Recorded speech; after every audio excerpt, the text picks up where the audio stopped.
Hi! Hello అండి. నమస్తే. నేను వాసవి.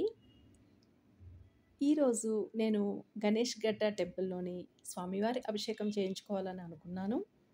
అందుకోసము తెల్లవారుజామున 6 గంటలకల్లా టెంపుల్ ప్రాంగణంలో ఉండాలని చెప్పారు కాబట్టి, నేను పొద్దున్నే లెగిసి ఇలా నిత్య పూజ అన్నీ చేసుకొని ఇంట్లోండి స్టార్ట్ అవ్వడం జరిగింది. నాకు అవకాశం ఉంది కాబట్టి 11 మంగళవారాలే చేశాను. ఒకవేళ ఎవరికైనా అవకాశం లేని వాళ్ళు మంగళవారాలే చెయ్యాలి అని కాకుండా వరసగా 11 రోజులు చేసుకోవచ్చు. లేకపోతే ఆల్టర్‌నేట్ డేస్ కానీ అట్లా అన్నా చేసుకోవచ్చు. అలా అవకాశం ఉన్నది. నేను మంగళవారం రోజు చెయ్యాలి అనుకున్నాను కాబట్టి ఈరోజు నాకు అవకాశం ఉంది కాబట్టి చేస్తున్నాను.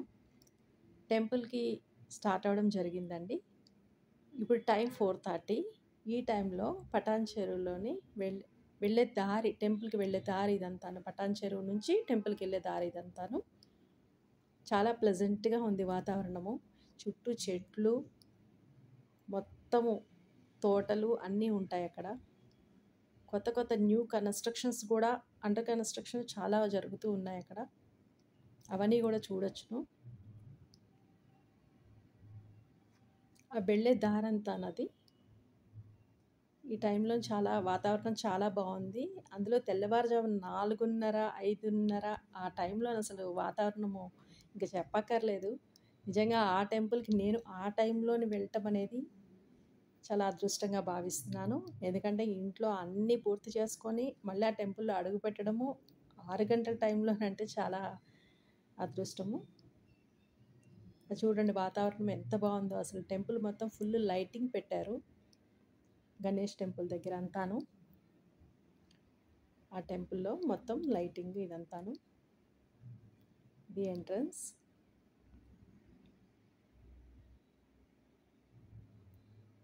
ఇంకా అప్పటికి వెళ్ళేసరికే 200 మెంబర్స్ లోపల ఉన్నారు ప్రదక్షిణ చేస్తూ. ఇది టెంపుల్ ఎంట్రన్స్. లోపలికి వెళ్ళే దారి.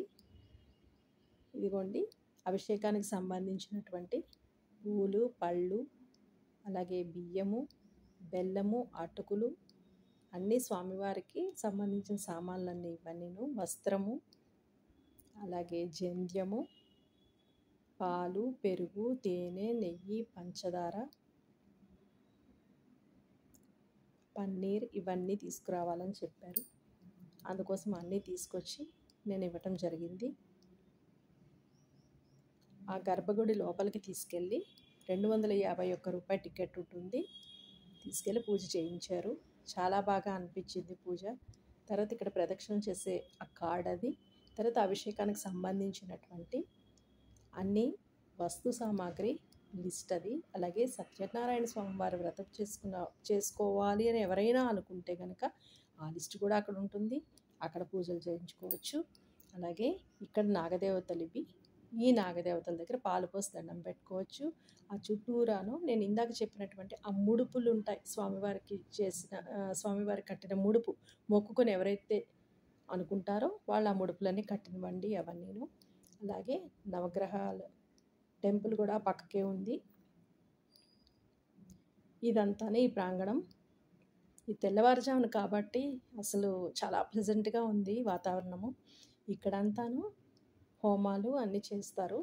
గణేష్ హోమం చేస్తారు. అలాగే సత్యనారాయణ స్వామి వారి వ్రతము కొన్ని డేస్ ఉంటాయి. ఆ డేస్‌లోను అక్కడ వైఫ్ అండ్ హస్బెండ్ పీటల మీద కూర్చోబెట్టి చేయిస్తారు. అలాగే ప్రదక్షిణలు చూడండి. అప్పటికి 200 మెంబర్స్ లోపల ఉండి ప్రదక్షిణ చేసుకుంటూ ఉన్నారు. ఇక్కడ అభిషేకం అయిన తర్వాత వాళ్ళు ఇచ్చిన ప్రసాదము ఇది లడ్డూను, పులిహార అమ్ముతారు. అవి కొనుక్కోవచ్చు. ఆ ప్రసాదం ఇది పులిహార అవన్నీను. అది తీసుకొని అలాగే అక్కడ వంటలు అన్నీ చేస్తూ ఉంటారు. పులిహార కూడాను ఈ కట్టె పొయ్యల మీదే చేస్తారు. కట్టె పుల్లలు పెట్టి చేస్తారు. మామూలుగా గ్యాస్ సిలిండర్స్ అవి వాళ్ళు యూజ్ చెయ్యరు. ఆ చుట్టుప్రక్కల కట్టె పుల్లలన్నీ తీసుకొచ్చి ఎంతమందికి రోజుకి 4000 మందికి మంగళవారాలు, శనివారాలు అయితే భోజనాలు పెడతారు. మిగతా రోజుల్లో 2000 మంది కంపల్సరీ భోజనం చేస్తారు ఆ టెంపుల్‌లో. ఆ చుట్టుప్రక్కల తోటలు ఉన్నాయని చెప్పాను. ఆ తోటల్లోని ఈ పళ్ళన్నీ ఇవన్నీను కూరగాయలన్నీను ఉంటాయి. ఆ కూరగాయలన్నీ తీసుకొచ్చి ఫ్రెష్ కూరగాయలతో స్వామివారికి మధ్యాహ్నము మహానివేదన చేస్తారు, అన్నీ వండి. అలాగే అన్న సంతర్పణ ఉంటున్నది. ఇదంతా పులిహార ఇవన్నీ ఇక్కడ అమ్మే కౌంటర్స్ అవి. చూడండి, మధ్యాహ్నం కరెక్ట్గా 12 గంటలకి మహానివేదన చేస్తారు. అనంతరము